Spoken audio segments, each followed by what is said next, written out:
Good morning mga ka-guys, good morning mga kasari. Si Kuya AG is bagong alot. Bagong gupit si Kuya AG guys. And today is magre-refill ako ng mga laman nitong aking ano ba ito? Fuji Dinso na chiller. Ayan po. So may laman na siya guys, pero gusto ko lang madagdagan para at least hindi tayo mahirapan mamaya. And bago ako aalis ako, may delivery ako ng tubig. Kahit may delivery si Kuya AG guys, nag-hands-on si Kuya AG na mag-deliver doon sa mga malalayo na lugar dahil meron din kaming mga delivery outside sa aming barangay. So si Kuya AG po ang nakatoka pag malalayo dahil multicab yung gamit ko pag mag-deliver. So dito tayo balik sa aking pagre-refill. Ayan, kasalukuyan or nakapag-refill na po ako ng ilan guys. Nakalimutan ko lang mag-video. Ganun po si Kuya AG. Medyo may medyo may kabataan na kaya makakalimutin. Ayan, so nakalimutan ko guys, vlogger pala ako. So doon sa mga bandang doon sa gilid is ang laman doon is mga Cobra, Sting at saka kung ano-ano pa mga energy drink. Ayan. Naipasok ko na sa freezer pero bantayan lang natin na hindi puputok. Anyway, nasa nasa bulsa ng freezer namin sa pintuan. So matagal siyang mag-yellow. So pwedeng doon lang muna siya, hindi doon sa talaga sa shelves dahil doon is mabilis siyang puputok. At saka dito sa ilalim meron tayong mga Dutch Mill, mga Chucky, mga Nutriboost, at saka dito sa gilid mga juices, mga yogurt, at saka doon sa bandang likod meron tayong mga Sunmig lights, ang doon, at saka dito sa kabila is mga Zesto yan siya, kita ba? Mga Zesto na juices. Pasensya na, medyo kalat kasi kagabi ito. Ito yung pinaggagawa namin kagabi. So pag busy kasi gugulo talaga yung mga arrangement kahit gaano mo siya i-arrange. At saka sa ilalim pa guys, meron tayong mga Gatorade, mga Pilsin, at saka andyan na rin yung mga Vitamilk, mga Red Horse na 500 ml. Meron din tayong ice water dito guys. Meron tayong ice water dahil may naghahanap. Kahit meron tayong bottled water from Aquashane, kailangan pa natin gumawa ng mga ice tubig dahil mabinta din ng ice tubig aside na mura siya. At pang isang inuman lang. Ayan po. So sa pinakailalim andito yung ating mga malalaking mga soft drinks. So tatapusin ko pa to. Hindi ko pa na-refillan ng mga litro at saka kasalo. So ganun pa man, since nung nung bagong taon hindi pa nakabalik yung panel truck dito sa amin. Kanina dumaan pero dumaan lang talaga siya, hindi siya huminto para maka-order kami. Baka may ibang doon, baka may ibang nagmamay-ari doon sa mga natin sa mga dala niya ng mga soft drinks. So itong sa bandang dito is dadagdagan natin ito ng mga 1.5 at saka mga Coke na malalaki na bote, kasalo at saka litro. Doon sa gilid, andoon yung ating mga beers. Ayan. So, kung napapansin ninyo guys, halo-halo ang laman nito dahil wala naman pong nagmamayari nitong Fuji Dinso na to na mga company katulad ng Coke, katulad ng mga ano-ano pa yung mga iniiwan ng mga company sa mga tindahan natin para magamit natin as chiller. So, ito is talagang pagmamayari namin. So, kahit ilagay namin dyan, walang magbuot. Walang pipigil sa'yo. So, isara ko muna dahil kukuha ako ng mga malalaking Coke. So, ito yung natin guys. Kakarampot na stocks. Dahil ako yung bumibili doon sa suki namin mga wholesaler. So, hanggang sa 2-3 kahon lang po ang kinukuha ko. So, 3 litro, 2 kasalo.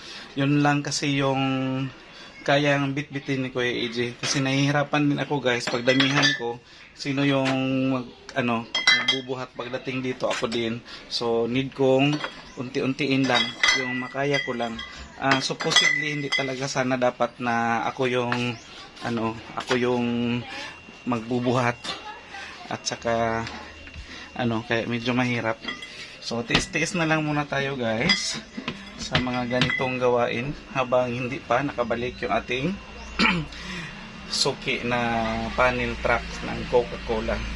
Sa mga nangihingi guys ng number, kung paano daw ba sila makahingi ng number sa mga ahente tulad ni Coca-Cola, hindi po talaga kami nangihingi guys ng number.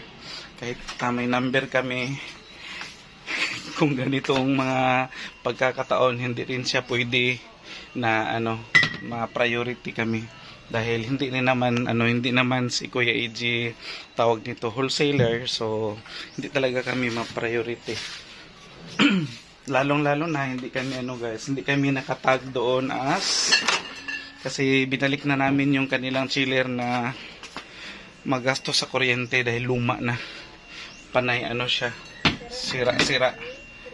Maya-maya nasisira, so kailangan namin ibalik para hindi siya magdagdag sa namin gastusin sa kuryente, sa bayarin.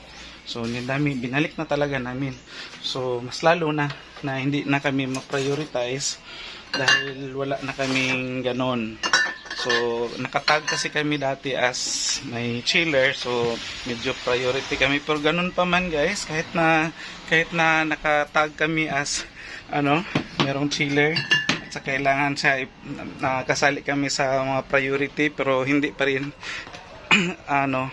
assurance na mabibigyan kami dahil mostly ang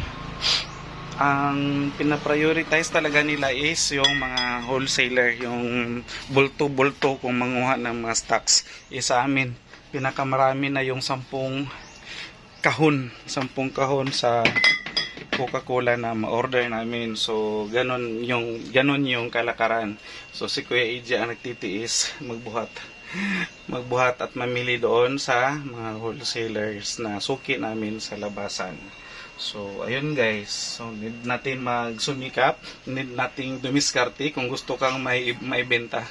Dahil kung mag-antay ka dito ng mag-antay ka ng kung may darating, walang darating. So huwag kang umasa.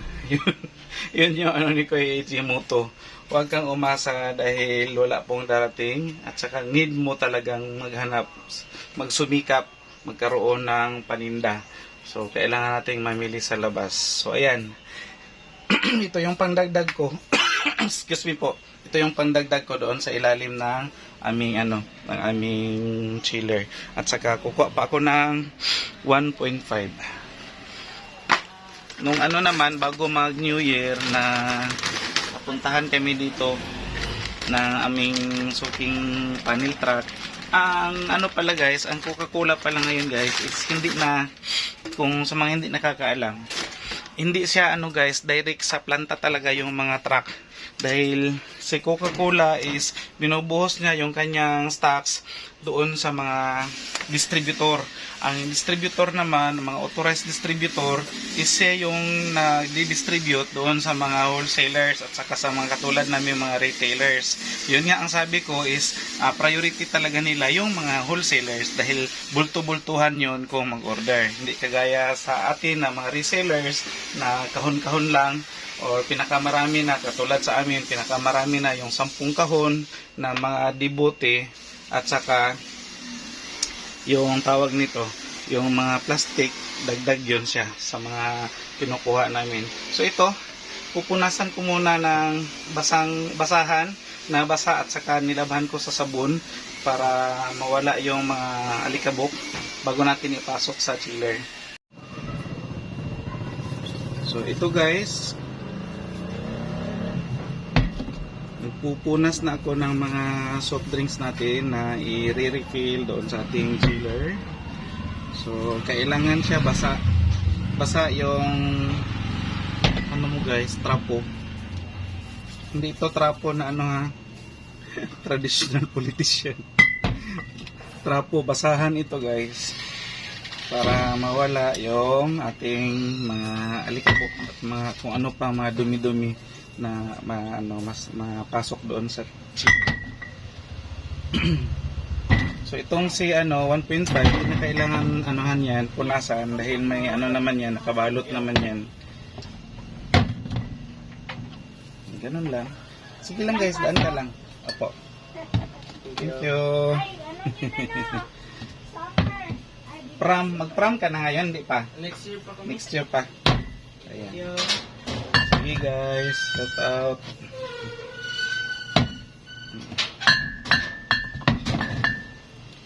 Yung inaanak namin si Dansoy, nakitawag sa landline. Ayan po. Tapos ko nang punasan. At saka pakita ko lang guys yung mga na-refill ko sa namin sa freezer. Ayan po, yung mga energy drinks, Sting, Cobra. Andyan. Nasa lang siya guys, nasa bulsa-bulsa ng aming door sa freezer. So yan po yung ating mga yellow. Andyan. Sa mga nagtatanong pala guys, gaano kabilis mag-yellow yung ating freezer is ganyan lang siya. Nagawa ko ito kagabi, mga 11 o'clock. At saka itong dati ng matigas dito sa ilalim. Puno ito, nabenta na. So hindi po namin siya pinupuno na sapaw-sapaw na na lagyan ng ice yellow para gawing yellow. Para mabilis siya. Kasi kung sapaw-sapaw yan, abutin yan ng 2 araw bago siya titigas. So, need namin ganyanin para mabilis. And anyway, mayang tanghali, magtigas na ito lahat. So, tatanggalin namin yan, isahin namin sa isang shelf na ganito. Tapos, yung mga bakante, lalagyan na naman ng mga bago. Ayan, so re-refill na tayo guys. Punas ko ulit guys. Para malinis talaga. Kasi minsan yung yung tawag nito yung mga soft drinks is may mga may mga alikabok. Aside sa alikabok, meron din siya minsan yung mga tawag nito yung balas-balas. Hindi siya alikabok, mas talaga. Lalo na pag maabutan ng ulan guys. Doon sa nila bodega. So meron siya mga buhangin-buhangin. So hindi natin talaga linisin.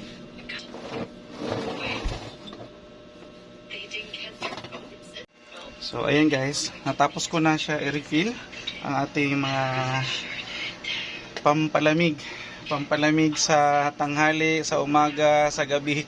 Ang sa gabi guys is yung mga beers na mga binta natin, mga inumin.